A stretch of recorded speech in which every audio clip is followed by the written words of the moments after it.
కూర్చో. మావయ్య వాళ్ళు ఊరికెళ్తామంటున్నారు. నీతో ఒక మాట చెప్పి ముహూర్తం పెట్టిద్దామని. దేనికి? దేనికేమిటి బాబు, రూపం నీకిచ్చి పెళ్లి చేయడానికి. తర్వాత మాట్లాడొచ్చుగా. మీ నాన్నగారు పోయినప్పటి నుంచి ఏ ఏడాదికి ఆ ఏడాది అనుకుంటూనే ఆలస్యం అవుతోంది. కనీసం ఈ శ్రావణ మాసంలో అయినా ముహూర్తం పెట్టిద్దామని. వద్దమ్మా. వద్దా? అప్పుడే వద్దు. ఎందుకని బాబు? తర్వాత చెప్తాను.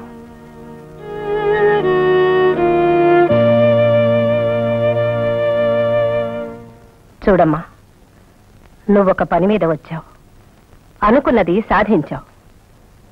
నువ్వు పడ్డ శ్రమకు అన్నయ్య వాళ్ళంతా ఎంతో ఆనందిస్తున్నారు. కానీ పెళ్లికి ముహూర్తం పెడదామంటే బాబు ఎందుకో మాట దాటేస్తున్నాడు. కారణం తెలియడం లేదు. నువ్వొక్కసారి బాబుతో మాట్లాడితే పెళ్లికి నేను ముహూర్తం పెట్టిస్తాను.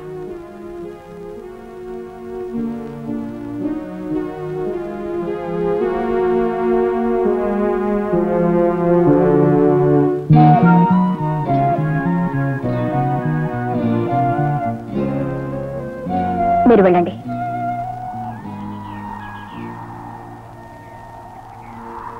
మీ అమ్మగారు మీతో మాట్లాడారటగా? ఏం మాట్లాడారు? నీతో ఏం మాట్లాడారు? నాతో అదే మాట్లాడారు. మీరేం చెప్పారు? నీతో ఏం చెప్పానన్నారు, నేను అదే చెప్పాను. ఎందుకలా చెప్పారు? వాళ్ళు అడిగింది అవుననడం ఇష్టం లేక. రూపంటే మీకు మొదటి నుంచి ఇష్టమేగా? నేను మొదటి మనిషిని కానుగా. మనిషి మారినప్పుడల్లా మనసు మారుతుందా? మనిషితో పాటు మనసు కూడా మారాలని చెప్పింది నువ్వేగా. నేను చెప్పింది సంస్కారం గురించి, ప్రేమ గురించి కాదు. విషయం ఏదైనా నిర్ణయంలో మార్పు ఉండకూడదు. ఈ నిర్ణయం చిన్నప్పుడు అనుకున్నదేగా. ఇటువంటి నిర్ణయాలు తీసుకున్న తర్వాత మారిపోతే కుటుంబాల్లో తలక్రందులైపోతాయి. అసలు మీ నిర్ణయం ఎందుకు మార్చుకోవాల్సి వచ్చింది? నీ గురించే. నా గురించా? అవును. నువ్వు రాబట్టి, వాళ్ళు నిన్ను పంపించబట్టి. అతను మూర్ఖుడు, అతన్ని మనిషిని చేస్తేనే తప్ప నేను పెళ్లి చేసుకోను అని ఆమె మూర్ఖపు పట్టుదల పట్టబట్టి. వాళ్ళెవరూ నన్ను పంపించలేదు, వాళ్ళెవరూ నన్ను మార్చమనలేదు. ఒక్కసారి నా కళ్ళల్లోకి చూసి చెప్పు. నేను దేవుడి మీద ప్రమాణం చేస్తే నమ్మను అన్నావు. నా తల్లి మీద ప్రమాణం చేయించావు. ఇప్పుడు నేను నిన్ను అడుగుతున్నాను, నీకు భగవంతుడు ఉన్నాడో లేడో నాకు తెలియదు. నువ్వు నమ్మిన ధర్మం మీద ప్రమాణం చేసి చెప్పు. వాళ్ళు నిన్ను పంపించారా లేదా? నేను మారితే తప్ప నన్ను పెళ్లి చేసుకోను అని ఆమె మొండి పట్టుదల పట్టిందా లేదా? నన్ను సంస్కరిస్తే పెళ్లి చేసుకుంటారు, నేను సంస్కరించబడకపోతే పెళ్లి చేసుకోరు. ఈ రోజు నేను కోటీశ్వరుని కాబట్టి నన్ను పెళ్లి చేసుకుంటారు. రేపు పొరపాటున నేను దరిద్రుడైతే వదిలేస్తారు. చూడు, నేను పెళ్ళంటూ చేసుకుంటే నన్ను మనిషిని చేసిన నిన్ను చేసుకుంటాను, లేదా పెళ్లి చేసుకోను.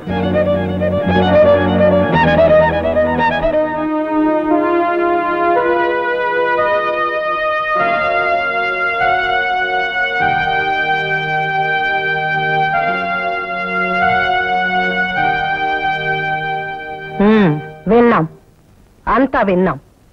అతను రూపను పెళ్లి చేసుకోనని చెప్పడానికి కారణం నువ్వు. నేనా? చెప్పాడుగా, నీ మూలంగానే ఆమె పెళ్లి చేసుకోవటం లేదని. అసలు మేము పంపించామని అతనికి ఎవరు చెప్పారు? నాకు తెలియదండి. తెలుసు, నువ్వే చెప్పావు. లేదు, నేను చెప్పలేదు. మీరే ప్రమాణం చేయమంటే ఆ ప్రమాణం చేస్తాను. దేనికి ప్రమాణాలు? ఏ దిక్కులేని నిన్ను పని మనిషి బిడ్డని కూడా ఆలోచించకుండా నా బిడ్డతో సమానంగా పెంచాం. నిన్ను నమ్మి ఇక్కడికి పంపించాం. మా ఇంటి ఉప్పుకారం తిన్నందుకు తిన్న ఇంటికి ఎంత దూరంతాలు పెట్టాలో అంత దూరంతాలు పెట్టావు. ఇక్కడ అన్ని వనరులు ఉన్నాయి, అన్ని వసతులు ఉన్నాయి. తెలివితేటలు ఉపయోగించావు, వాడిని బుట్లో వేసుకున్నావు. ఇంకా తెలివితేటలు ఉపయోగించావు, రూపను చేసుకోను అని అనిపించావు. చూడు, అతను పెళ్ళంటూ చేసుకుంటే రూపాదేవినే చేసుకోవాలి. అలా జరగకపోతే నేనంటూ ఉండడం జరగదు. అది నా నిర్ణయం. మరి నీ నిర్ణయం ఏమిటో నిర్ణయించుకో.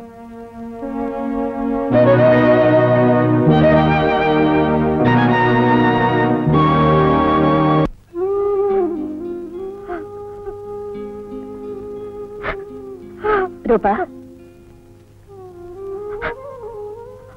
రూపా, అందరిలాగే నువ్వు కూడా నన్ను అపార్థం చేసుకున్నావా? నేను నీకోసం వచ్చాను, నీకే అన్యాయం చేస్తాననుకున్నావా?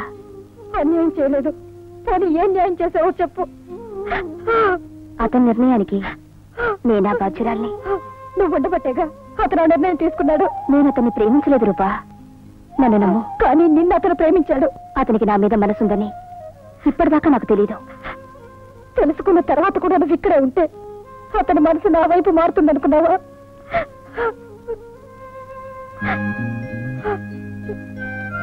నేను ఇక్కడ ఉండడం వల్ల అతని మనసు నీ వైపు మారదు అనుకుంటే ఒక్క నిమిషం కూడా నేను ఇంట్లో ఉండను రూపా.